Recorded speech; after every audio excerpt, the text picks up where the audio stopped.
Hi everyone, and welcome back to our next video. In this video, we're going to take a look at how we can set up some variables which are commonly used in programming and how we can use them, and as well put text to the screen or canvas. So let's take a look at our program here. First thing we're going to do is we are going to set some variables.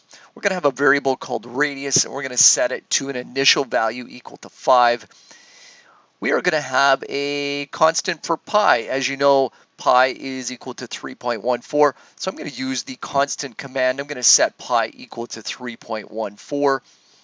And I'm going to have a variable called circumference because we're going to calculate the circumference of a circle.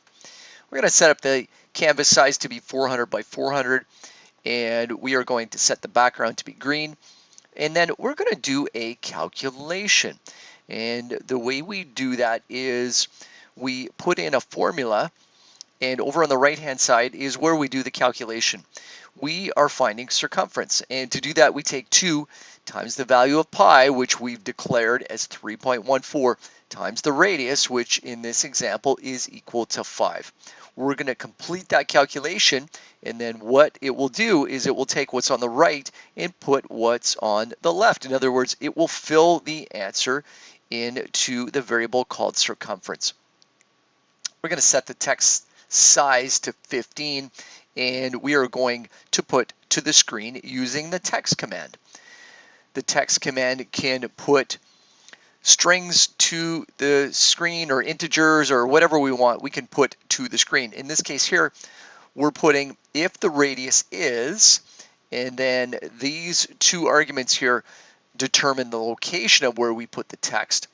Then we're going to say in the next line, put the actual value of the radius, which in this case is equal to 5. We're going to put it at a certain position.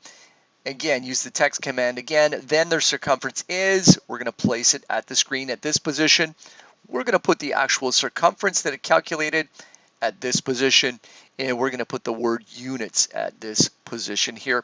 So our formatting is all in a nice row, and it's very legible. Make sure you do the same with your program. So if I run the program here, you can see that if the radius is 5, then the circumference is 31.4, and a whole bunch of zeros with a 2 at the end, and then we have units. We could round this off, but I just wanted to show you how much memory it uses or how accurate it can really be when it's making this calculation here. So that's what the program does. It takes the values from these variables here and it completes a calculation, stores the answer in circumference, and then it puts this text to the screen. If I change the radius to 10 and I run the program again, it will do the calculation all over again. And this time we get a circumference of 62.8 and so on units. So it completes the new calculation and puts it to the screen.